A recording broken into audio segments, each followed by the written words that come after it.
back to another reading of Grimm's Complete Fairy Tales. Today we're going to read Rapunzel. There once lived a man and his wife who had long wished for a child, but in vain. Now there was at the back of their house a little window which overlooked a beautiful garden full of the finest vegetables and flowers.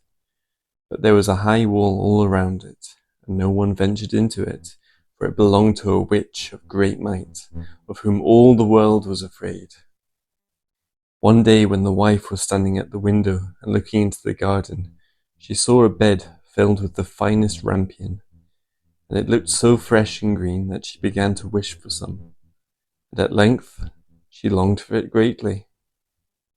This went on for days, and as she knew she could not get the rampion, she pined away and grew pale and miserable.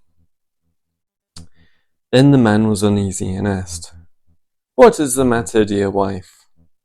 "Oh," answered she, "I shall die unless I can have some of that rampion to eat that grows in the garden at the back of our house." The man, who loved her very much, thought to himself, "Rather than lose my wife, I will get some rampion, cost what it will." So in the twilight he climbed over the wall into the witch's garden, plucked hastily a handful of rampion, and brought it to his wife. She made a salad of it at once, and ate of it to her heart's content.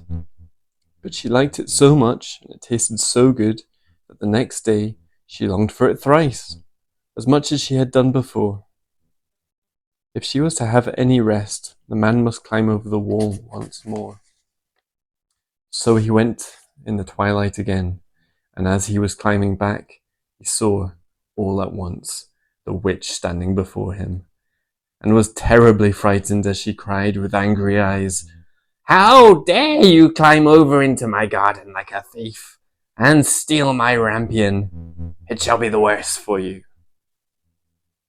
"Oh," answered he, "be merciful rather than just. I have only done it through necessity, for my wife saw your rampion out of the window, and became possessed with so great a longing that she would have died if she could not have some to eat." Then the witch said, "If it is all as you say, you may have as much rampion as you like, on one condition. The child that will come into the world must be given to me. It shall go well with the child, and I will care for it like a mother." In his distress of mind, the man promised everything, and when the time came when the child was born, the witch appeared, giving the child the name of Rapunzel, which is the same as rampion. She took it away with her. Rapunzel was the most beautiful child in the world. When she was 12 years old, the witch shut her up in a tower in the midst of a wood, and it had neither steps nor door, only a small window above. When the witch wished to be let in, she would stand below and would cry, "Rapunzel, Rapunzel, let down your hair." Rapunzel had beautiful long hair that shone like gold. When she heard the voice of the witch, she would undo the fastening of the upper window, unbind the pleats of her hair, and let it down 20 ells below, and the witch would climb up by it. After she had lived thus a few years, it happened that as the king's son was riding through the wood, he came to the tower, and as he drew near he heard a voice singing so sweetly that he stood still and listened. It was Rapunzel, in her loneliness, trying to pass away the time with sweet songs. The king's son wished to go into her, and sought to find a door in the tower, but there was none. So he rode home, but the song had entered into his heart, and every day he went into the wood and listened to it. Once, as he was standing there under a tree, he saw the witch come up and listened while she called out, "Oh, Rapunzel, Rapunzel, let down your hair." Then he saw how Rapunzel let down her long tresses, and how the witch climbed up by them and went into her, and he said to himself, "Since that is the ladder, I will climb it, and seek my fortune." And the next day came, as soon as it began to grow dusk. He went to the tower and cried, "Oh, Rapunzel, Rapunzel, let down your hair." and she let down her hair, and the king's son climbed up by it. Rapunzel was greatly terrified when she saw a man had come into her, for she had never seen one before.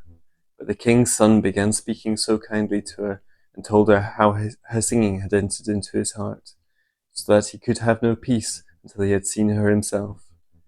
Then Rapunzel forgot her terror, and when he asked her to take him for her husband, and she saw that he was young and beautiful, she thought to herself, I certainly like him, much better than old Mother Gothel. And she put her hand into his hand, and saying, I would willingly go with you, but I do not know how I shall get out. When you come, bring each time a silken rope, and I will make a ladder, and when it is quite ready, I will get down by it out of the tower, and you shall take me away on your horse. They agreed that he should come to her every evening, as the old woman came in the daytime. So the witch knew nothing of all this until once Rapunzel said to her unwittingly, Mother Gothel, how is it that you climb up here so slowly, and the king's son is with me in a moment? Oh, wicked child, cried the witch, what is this I hear? I thought I had hidden you from all the world, and you have betrayed me. In her anger, she seized Rapunzel by her beautiful hair, struck her several times with her left hand, and then grasping a pair of shears in her right, snip snap, the beautiful locks lay on the ground, and she was so hard-hearted that she took Rapunzel and put her in a waste and desert place, where she lived in great woe and misery. The same day on which she took Rapunzel away, she went back to the tower in the evening and made fast the severed locks of hair in the window hasp, and the king's son came and cried, Rapunzel, Rapunzel, let down your hair. Then she let the hair down, and the king's son climbed up, but instead of his dearest Rapunzel, he found the witch looking at him with wicked, glittering eyes. Aha! cried she, mocking him. You came here for your darling, but the sweet bird sits no longer in the nest, and sings no more. The cat has got her, and will scratch out your eyes as well. Rapunzel is lost to you. You will see her no more. The king's son was beside himself with grief, and in his agony he sprang from the tower.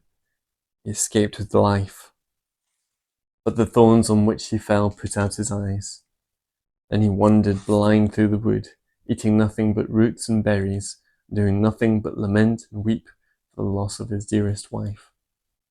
So he wandered several years in misery, until at last he came to the desert place where Rapunzel lived with her twin children that she had borne, a boy and a girl.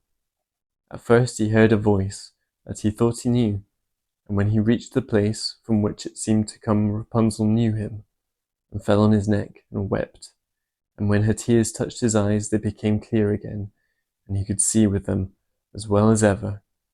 And then he took her to his kingdom, where he was received with great joy, and there they lived long and happily.